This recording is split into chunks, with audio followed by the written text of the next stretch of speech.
On the road was one of the black Humvees driving through the road. Inside the vehicle were CRM soldiers and a captured and comatose Carlo. She couldn't see anything. "Captain Wells will be at the site with the A in 20 over." "Understood," he said on the radio. As they drove inside, Carlo was taken out of the car by Private Rosalind Campbell. Rosalind and another soldier pushed her forward as she heard a set of doors close behind her. As they dragged her down the hallway, Carlo heard many noises around her and people. With the bag still on her head, they opened a gate. Rosalind removed her bag and threw her into the cell. Carla tried to make sense of her drugged state. Where was she? Where was Manny? What happened to him? She finally was able to remove her bag as she looked at her environment. It looked like multiple cages were everywhere. They were in some sort of warehouse. Why was she in here? She asked herself. She looked around. Despite her drugged mind, she was horrified to see dozens of people all around her in the cages as the soldiers were everywhere. Carla looked around for a way out. She saw some doors, but it was guarded. If she wasn't gagged, Carla would be screaming her head off, demanding to be let go. Who were these people? And what did they want with her and all the others? Carla then saw something else on her neck.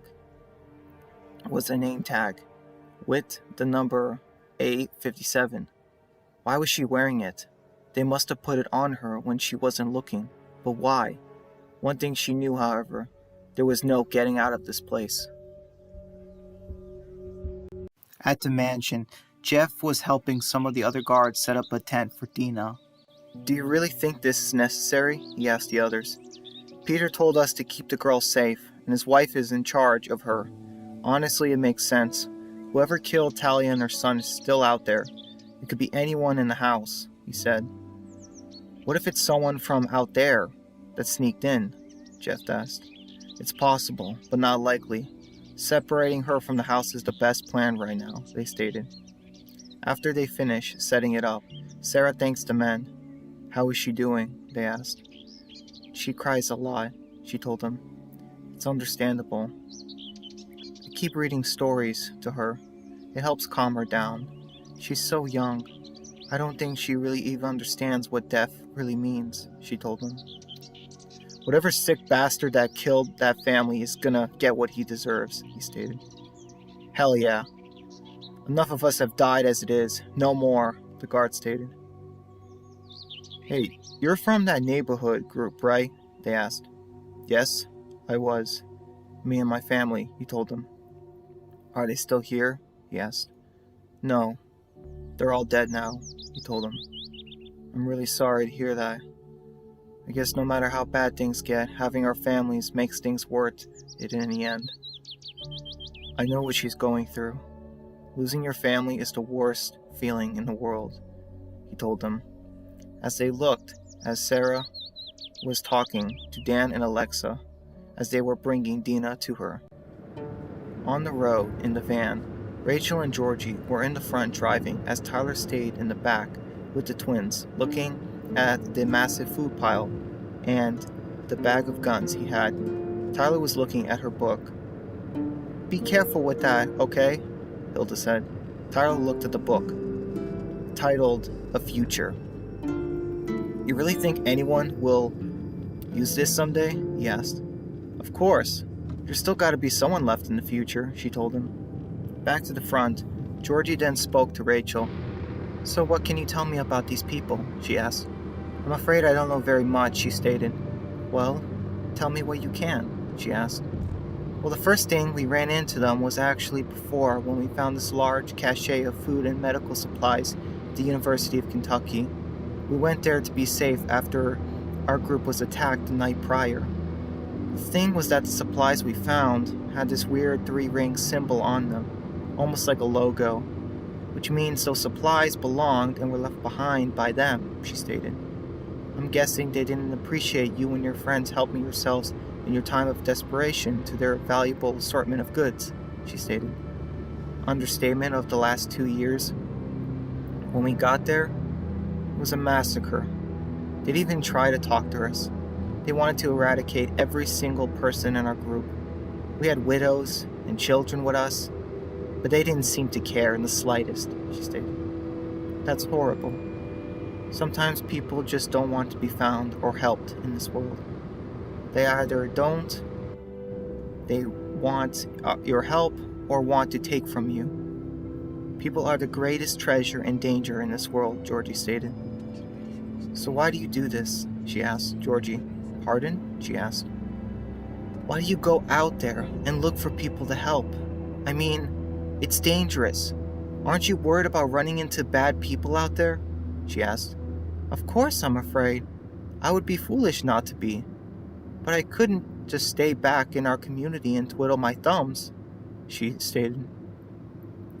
I wanted to make a real change in the world, and I couldn't do that stuck behind our community walls, she told Rachel. You could still do a lot of good, I'm sure, she said as they continued to drive. We should stop here. We should walk the rest of the way. They're probably patrolling the roads, she said as they drove the car carefully into the woods.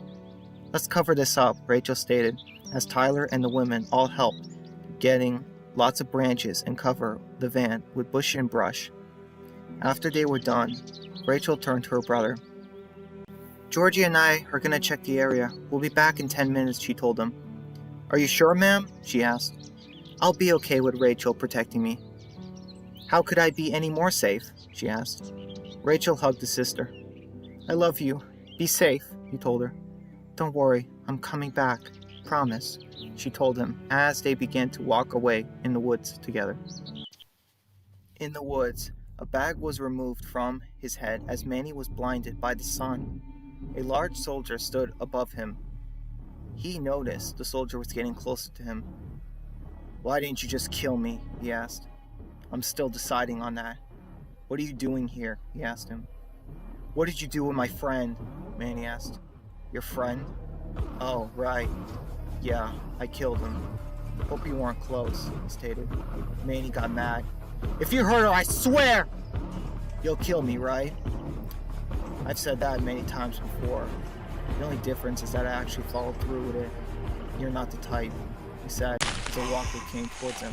The soldier pulled out his knife, quickly killing it without any effort.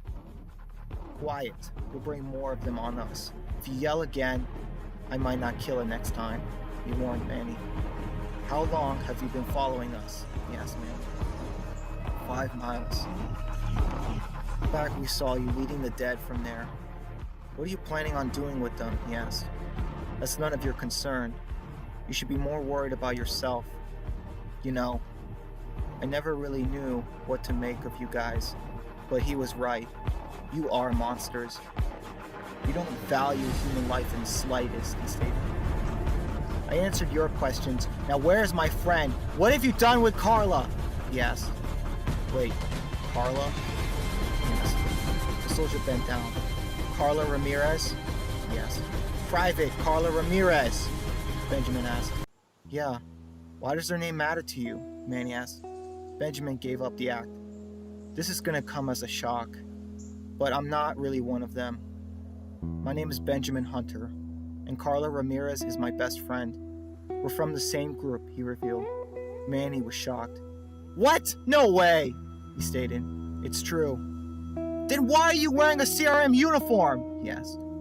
CRM? That's the group, Manny revealed. It's what they go by. What does it stand for? He asked. I don't know. But you didn't answer me. Why are you dressed like them? He asked. I'm only wearing this for protection. I've killed a bunch of their soldiers. It's bite-proof and resilient against cold and rain, he stated. Okay, let's say I believe you. And why did you pretend to be one of them? He asked. I didn't know who you were, he told him. I've had a lot of bad luck with other groups before, and while I've killed all the people who've tried to hurt me and my friends for the first time since the start, I don't know how to fight these people. I've killed dozens, and they keep coming. Carla described Benjamin as an honorable guy who would sacrifice his life for his friends. You seem like the guy who would skin me alive or leave me as a snack for the dead, he stated. You're not entirely wrong. Carla only told you the good parts about me, I'm presuming. But you should know that I take the lives of every member of my group seriously, as long as you have no ill will towards them. I have no problem with you, he stated, pulling out a knife. Oh, Jesus, what are you doing? He asked. Relax, Benjamin said, cutting him free from his binds. I want you to take me to where you last saw Carla, he asked. I'm assuming this is not a request? He asked. Yes, not at all, Benjamin confirmed. Oh, freaking figures. Suddenly, they heard gunshots in the far distance as Benjamin began to hear static on the radio. Shots fired, Tango 3 moving into position. Maintain distance and don't lose them. What the hell is going on? He asked. I don't know, he said. It came from that direction, he stated, as Benjamin handed him a gun. The people being attacked could be my group, he told Manny. It could be my people, he stated. So let's go, Benjamin stated, grabbing him. Let's go, he shouted as Manny was dragged on. Back in the facility, the captain talks with Lieutenant Wilson in his office. Sir, the column is safely secured in the containment units. I'll send a team to dispose of them, he revealed. Team Foxtrot is still collecting the dead from the bridge site. Lieutenant Mitchell is with the reclamation team sweeping the zones. Back with Carla, she continued to lie in the cell as she saw a soldier with a clipboard. A27, he screamed. She didn't watch seeing two more soldiers go to a different cell. They unlocked it as the man inside tried to make a run for it. They stopped him and tasered him as he screamed through his gag. Carla continued watching in horror as they dragged this man by the feet and secured his handcuffs with the floor. He was stuck and tied down, unable to break free. What were they doing to him? Carla watched another soldier come into the room, leading a walker with a dog catcher pole. The soldier pushed the walker further inside and was bringing him to the scared man. The walker got closer and bit into the man's shoulder as he screamed in pain. The walker was then pulled away from the man as he began to cry. The soldier took the walker into the other room and left as a group of soldiers took the man and led him through the same double doors. Carla then looked at her name tag, A57. She now knew why she was captured. She was going to end up just like that man. At the town, the CRM soldiers fired multiple shots from the rooftops and in the woods at our group. They shot from the distance as several bodies lied on the streets. Walkers were starting to hear the gunfire as everyone was taking cover. Obadiah was clenching his bleeding arm as Patrick opened fire from a spot. Stay down! Chris screamed, getting everyone down. Kat pinned next to the brothers. It was chaos as William looked, seeing a walker coming towards them. The CRM soldiers continued firing their guns from the rooftops as Adrian looked up. Cover me! He screamed as Kat and William tried to fire back, giving Adrian a chance. As Adrian moved from his previous spot as fast as he could, he tried to move to a different spot, but a CRM soldier looked and fired his rifle. The bullet shot went through his shoulder as Adrian dropped down, clenching his shoulder in pain and screaming. Adrian! He screamed, trying to get him. Kat stopped him from going after him. No, don't go! She screamed, stopping him. That's my brother! He screamed. He's out in the open. They're waiting for you to leave cover. It's a trap. You go out there and you'll get shot too, she screamed. No one knew what to do as the soldiers continued to fire on them. Elsewhere, Peter fired his gun on the rooftops when some of the walkers flanked him from his blind side. Someone was bitten and screamed as the dead tore him apart. Peter reloaded his gun when a shot rang out. He screamed as his gun dropped to the ground, clenching his bleeding hand. He looked at his hand as it was bleeding, seeing that several of his fingers were gone. In the mansion, Dan and Alexa talked. So, there was something you wanted to talk to me about? He asked. Suddenly, the door opened as they watched Sarah bringing Dina into the house. Hey Sarah, how are you? He asked. I'm okay. Just getting her some food, she says, as she continues leading her by the hand. Dan looks on as she leaves the orphan into the kitchen. I can't believe someone killed her family, he stated. Yeah, that's what I kind of wanted to talk to you about, Dan, she said nervously. What do you mean? Dan asked. Ever since we joined this group, I feel like it's just one bad thing after another, she told him. I agree. So, Dan asked, not knowing where she was going with this. I think we should talk to Jose and leave this group, she told him. Take a car and some supplies and just make it on our own, she revealed.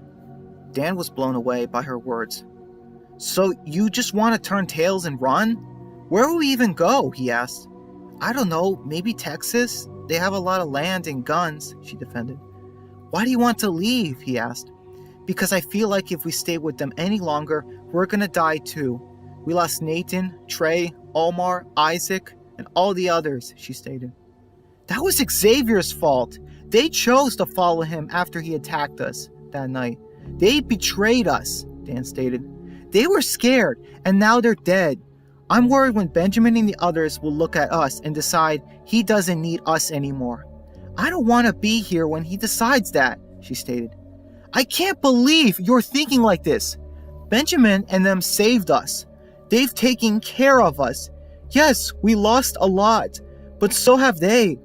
Besides, what if those soldiers are still out there? We'll never make it on our own if we run into them again, he stated. We can avoid them, she defended. Like we avoided them at the university? No, the three of us would get killed easily if we run into them again. The best thing, the safest thing for us to do is to stay put and stay with the group, he stated. Alexa signed. Fine. Promise me this is the last time you'll think about this, he asked. Dan, come on, she said, annoyed. Promise me, he asked. Fine, I promise. I'm sorry. God, I thought you would understand how I felt. But I guess not, she said, taking off in a huff, as Dan looked on uneasy. In the building, Sean, Merle, and Jordan were running for their lives as the soldiers were following them from the other hallway. Come on, this way! Sean screamed. The kids ran through the hallways, fighting through several of the dead. They take a left turn, avoiding a pack of zombies, and run as fast as they can when a walker surprises them from a corner. It grabs Jordan and he screams as Sean turns around and aims his gun. Fires his gun a few times before it clicks. He runs out of ammo and curses before seeing more walkers. Jordan fires his gun, killing the zombie as well. As Sean notices flashlights and shouting from the other side, he sees a door in front of him and a large group of the dead coming towards him. Merle tackles a walker, biting its arm, tearing it off. As Sean calls for him, Merle follows as Sean bursts through a set of double doors. Sean then goes inside and closes the door, seeing a vending machine on the side. He slammed it down and barricaded the door with it, successfully blocking it. Sean took his gun and reloaded as he turned around, seeing several walkers getting up. As Merle barked, he charged the zombie, tearing into it. Mitchell smiled as they were killing them. Nearly 10 were stuck, unable to do anything, as 10 were just killed. Patrick and them didn't know what to do. We can't stay here, we'll all die! Chris screamed. Patrick, what do we do? He screamed at his leader as Patrick was petrified with fear. Patrick, what do we do? Kat screamed before William called for him. I don't know! Mitchell fired another sniper rifle as behind her, a soldier fell off the rooftop. She looked over, not seeing anything, when another shot was fired, seeing another soldier on the rooftop fall down.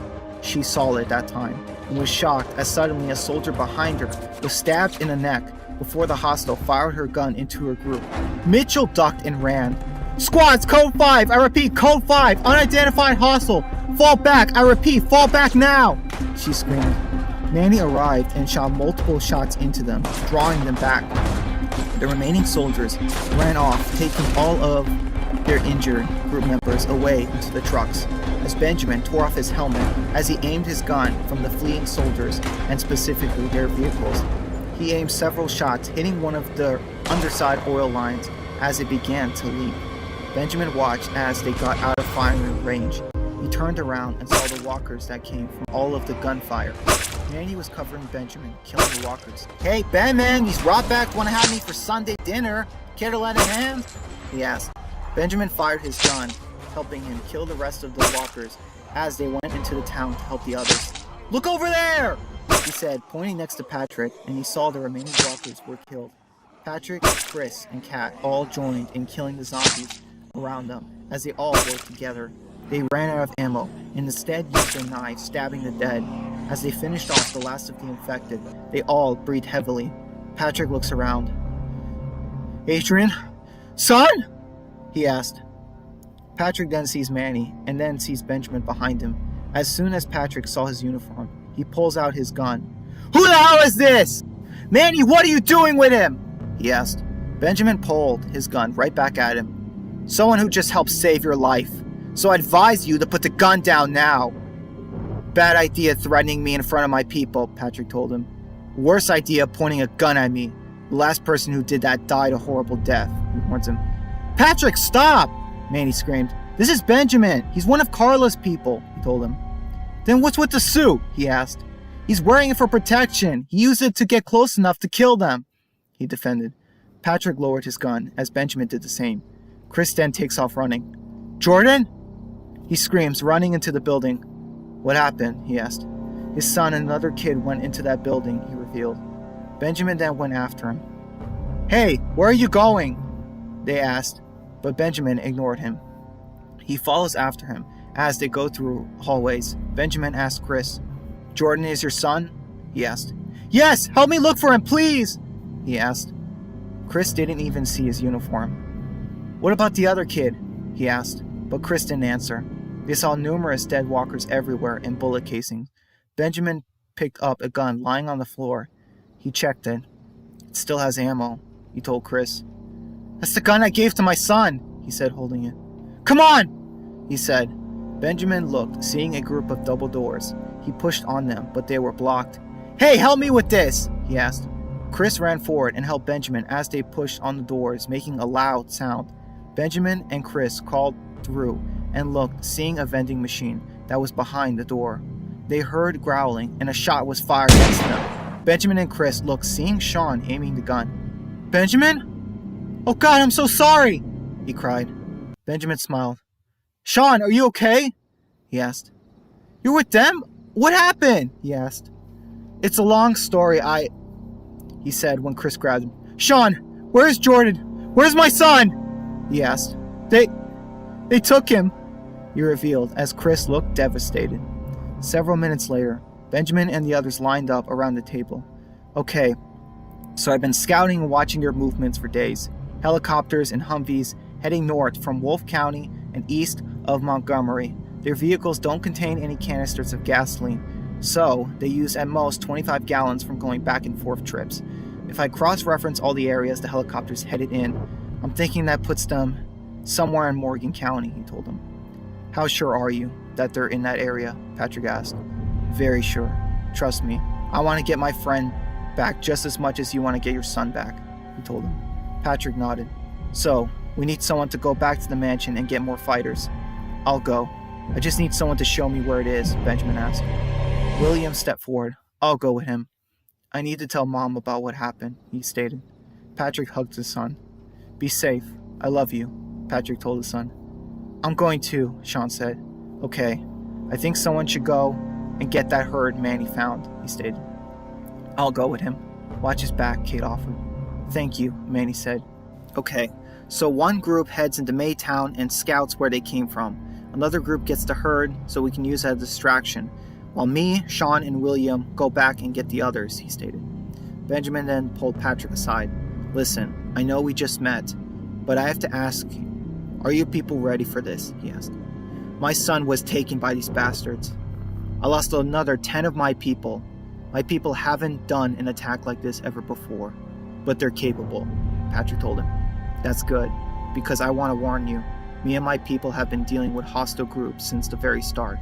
It's not going to end well, even if we do win, Benjamin told the man much older than him.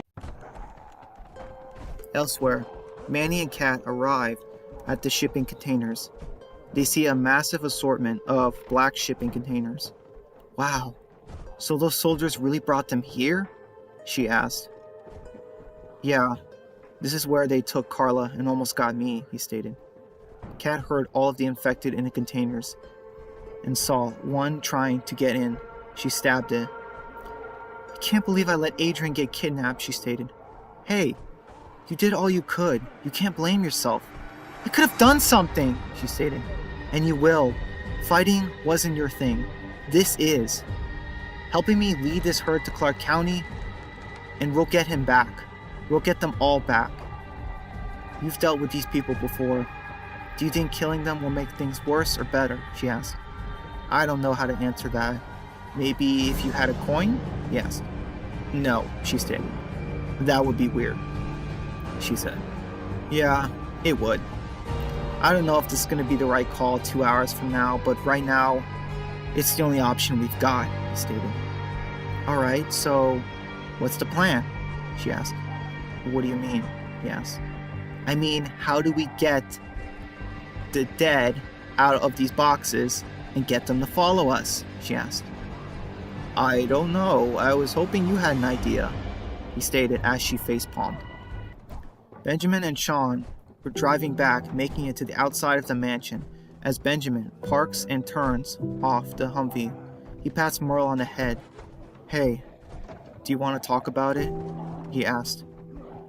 We have to get Carla back, Sean told him. And we will. But first, we need to make sure we're ready, he stated. Sean, I'm sorry I wasn't here. I should have been here protecting you from what happened, he told him. I'm so sorry, Sean. It's not your fault. You couldn't have known. You could have been killed instead of Victor, he stated. Benjamin thought about what Sean said. Maybe. But John and Hannah trusted me to look after you. Benjamin and Sean watched some of the other men leave their trucks and talk to the others from the house, as they noticed some were crying, while others looked on scared. I don't want to lose any more of us. No more. This time, we're gonna be the ones who strike first, Sean said determined. I need to talk to Jordan's brother, Dylan. I should let him know what happened. Benjamin nodded and exited the car. Benjamin and Sean went into the house as Sean walked to another room when Benjamin saw Jeff. Jeff, he asked surprised. Ben, you're alive, he stated. I thought me and Carla were the only ones who got out, he stated. No, I was able to make it out, but John, he didn't make it, Benjamin told him. Jeff lowered his head, but didn't look saddened. I don't know if Sean told you, but Victor didn't make it either. He died in the basement, killed by the guy who used to live here, he told him. I heard. I'm sorry, Jeff. I know Victor and I haven't always seen eye to eye on things, but he saved Sean back at the university. He helped save the others from these soldiers that attacked us. He was brave, and I'm glad that I trusted him before he left, Benjamin said. Thank you, Benjamin. I'm sorry, but I have to go right now. I need to watch Dina with some of the others, he told him. Sean told me about that too, that poor girl. I know whoever killed that family is going to get what he deserves. He's going to die when we find out who did it, right? He asked. Absolutely. I'll see it to it once I'm back, he told him as Benjamin looks at Jeff's bruised hands. All right, well, I'll see you later, Benjamin. Good luck out there, he said as Benjamin watched him leave the house. Sean came into the room. Hey, how's it going? As good as could be expected. I just talked with Jeff. Did you talk to Dylan yet? He asked. I did. Him and his mother are very upset, he told him. We're gonna get them back, he told Sean. Ben, when was the last time you slept? The kid asked. About 2 days ago, he told him. You should lie down and take a nap, Sean advised him. I don't think we have that kind of time, Benjamin told him. You'll be no use to anyone if you start accidentally shooting us in a battle, he told him. Benjamin sighed. You're right, but just a small one. Can you wake me up in 45 minutes, he asked. Sean agreed as Benjamin thanked him and went upstairs. He dropped down on the couch as he proceeded to doze off. Elsewhere, Rachel and Georgie were walking in the woods as she killed another walker. How did you get so good at fighting? She asked. My boyfriend taught me, she told her. I'd love to meet him. How come he's not with you and your brother? She asked. Rachel was saddened. Oh no, is he? She apologized. No, he's alive. We were just separated. I don't know where he is, she stated. At least he's alive. How long ago? She asked. A few days, she confessed. Rachel wanted to change the subject. So this community of yours back home, What's it like? She asked. Oh, it's alright. It's a fairly simple community. I have friends there, but none of them are like you, she stated. Is that an invitation? She asked. Possibly. Once you find your friends, we'd love to have you with us, she stated. That's very generous of you, Georgie. I'll think about it. But first, I need to get back all my people, she said. Of course, she nodded. You know, I've trying to find ways to help others since the start, to trade with. But you're the first group of people who weren't dead or try to rob us or avoid us. The twins and I haven't had much luck. 3 months ago, we found the community raided and destroyed. Everybody was dead. Another year before that, we found a camp that wanted nothing to do with us, she stated. When I offered them my book as trade for knowledge, they wanted nothing to do with us. They thought we were crazy, she stated. Don't worry, Georgie. One day you'll find a group that wants your help and appreciate it, she told her. You just need to show them that you're not going to pull a trick on them. That's one of the biggest fears anyone you meet will have. They'll want to know what angle or trick you're planning, but just prove to them that you're not one of them, that they can trust you. Watch them. See if they're good people who are desperate enough that need your help, like I did. Then, when you offer help, let them know that you're a friend. People will always assume the worst of others. It's the clean look and how you're dressed, she says. So you're saying that I should change how I dress? She asks. No, of course not. Dress how you are. Don't dress to deceive anyone. Dress honestly, and they'll see it. You can read people, even if they're good people, but be careful, because even good people do bad things if they're desperate enough. Thank you, Rachel. I guess I still have some things to learn, she told her. When suddenly, they heard a growling sound. Rachel aimed her gun and went to check it out as she and Georgie looked to see a walker that was eating a deer. Georgie was disgusted at the sight, while Rachel stared, showing little emotion. Oh, that poor thing. I think it's still alive, she said. Rachel quickly stepped forward. I'll take care of it, she said confidently as she took her knife and stabbed the walker in the head as it was still eating. Rachel removed her knife and then looked at the dying deer.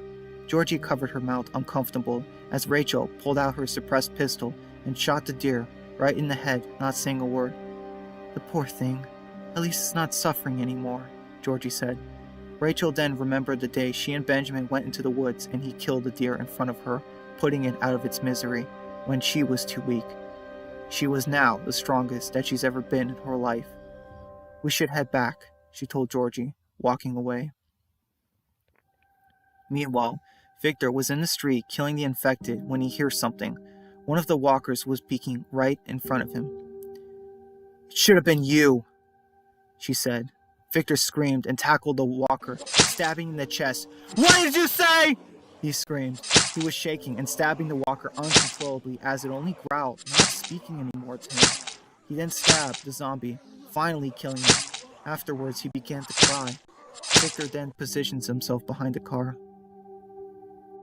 Mom, I don't know if you can hear me. I'm sorry I didn't come to see you after Jace died. I stayed by myself and got drunk while you needed me. My mother, who took care of me since the day I was born. I left you all alone when you needed me the most. I was your only child left, and I was the worst one. You always comforted me when I was little or upset after arguing with Dad. You always tried to make me feel better. I was the worst son ever, and I'm so sorry. And then there's you, Jace. Thank you for always looking after me when we were growing up. You always protected me and gave me the best advice. You took care of me. I always wanted to spend time with you, and you didn't fight back like a real brother. I'm sorry I was weak that night. I hope you went peacefully, he said. And May, you were my baby sister. I could have taken better care of you. I should have protected you like the big brother I was supposed to be. But I was scared that night. I should have went out there and protected you from the Ragers. But I couldn't. I was just too scared. I lied to myself, telling myself that I had to protect Mom, but I was a coward, and I'm so sorry. Please forgive me, he cried in his hands. I should have died a long time ago. Why the hell am I still alive? He cried. Benjamin and Sean get into the car, getting ready to leave with all the others, as Benjamin hands him one of the CRM vests. "Wear this," he said, as he looks into the supply bag. "Did you save me the rocket launcher?" Benjamin asked, touching it. "Yeah, it only seemed right for you to have it," Sean told him, smiling. Benjamin smiled. "You think this'll be enough?" Sean asked. "I'm suspecting we'll be outnumbered, big time. But from what I've seen, they have a lot of guns and ammo too, but not too much in terms of versatility and variety. Their forces have their flaws too. They have weaknesses. We'll crush them at their weakest points," he stated. "How many?" Sean asked. "Of us right now, 29 in total," he told Sean. "No, not that. How many do you think we'll lose?" he asked Benjamin. Benjamin didn't answer him. "I don't know. But whatever happens, stick with me, okay?" Benjamin watched as an older black woman was kissing William on the cheek and hugging him tightly. He suspected that was Patrick's wife and William's mother. "Do you ever think about how things would be if they were still here?" he asked. "I try not to," he stated. "Why?" Sean asked. "Because they're dead. No matter how much I wish they were here, it's never going to happen. So there's no point in thinking of it. But I did always wonder what my life would have been like if the outbreak never happened," he revealed. "I think about that too, how much the world would be better. But then, we probably would have never met," he stated. "And I can't imagine my life without you in it," Sean told him. Benjamin smiled. "Nor could I," he replied as he started the car. "Let's go," as they drove off. Several minutes later, Sean looked at Benjamin, who seemed perplexed. "What's up?" Sean asked. "It's nothing. It's just something Jeff said to me earlier," he says. "He? Why did he say he?" he whispered. "No, I think Jeff really took the death of Victor well. He didn't blame us or anything. I mean, he's watching Dina with the other takers. He used to hate them, remember? Remember when he attacked Peter? I think he's gotten a lot better," Sean stated. "Wait, what did you say?" Benjamin asked. "Ever since Jeff's been here, he's been helping Sarah and the other takers more," he stated. "I've barely seen him anymore," Sean said. "Sean, when did Jeff show up at the mansion?" Benjamin asked. "About 2 days ago," he stated. "What time?" he asked. "I don't know. The morning?" Sean stated. "Jeff said he. Why would he say that? Not whomever?" Benjamin asked. "Ben, I don't get what you're saying." Benjamin stopped the car and turned the wheel. Benjamin looked worried and got on the radio, pressing the button as Sean screamed. What was he doing? Something was wrong. In the woods, Tyler looked around as he stared at something in his hand. It was his mother's ring, the same ring Rebecca gave him to hold onto just before she died. He closed his fist as his sister called out for him.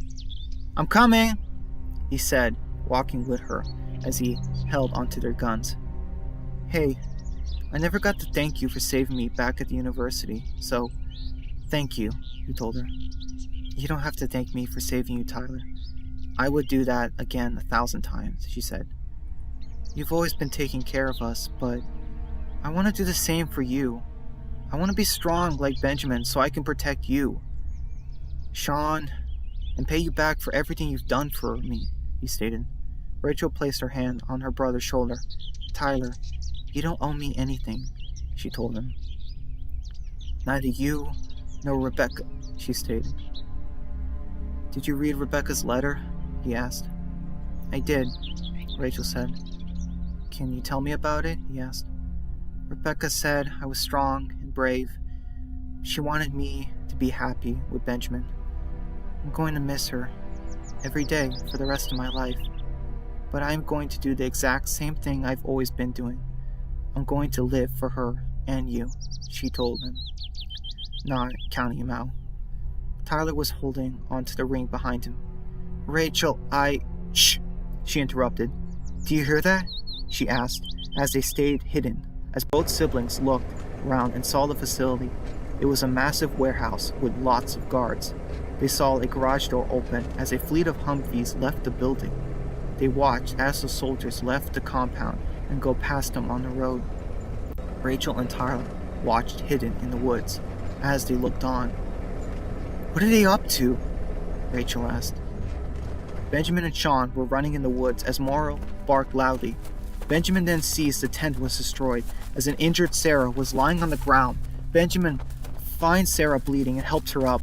Benjamin goes on the radio. "Alexa, Dan, get everyone from outside to come to the house, to the campsite. There's been an accident. Bring a first aid kit," he stated.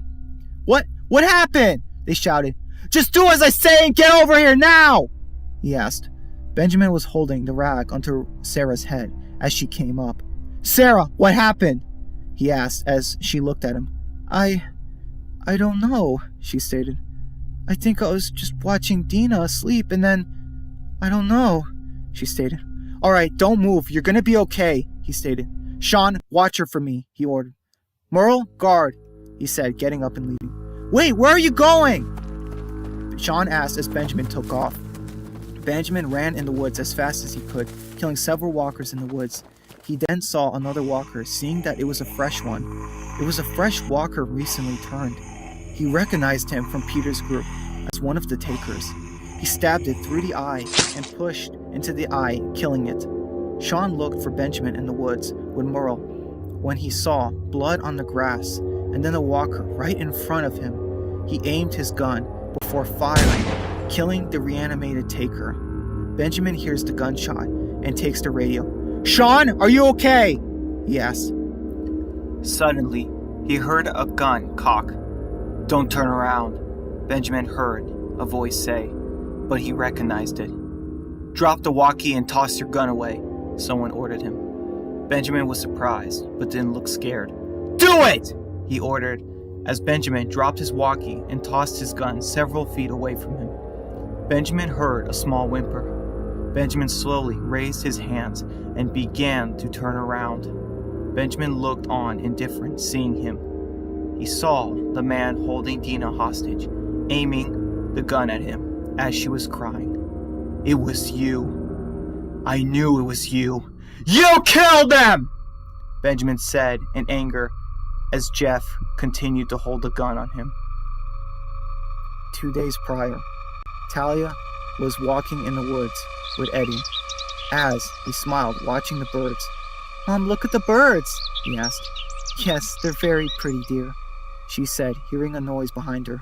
"Oh, Jeff, you scared me," Talia said. 1 minute later, the two bloody bodies of the mother and son lied on the ground as Jeff was breathing heavily. He stood there holding his knife with blood all over him. Jeff looked at the horrible action he committed. "Don't worry, Karen. Kids, I'll be home soon. Just a little longer. Just wait for me a little longer," he stated, holding the blood-soaked knife.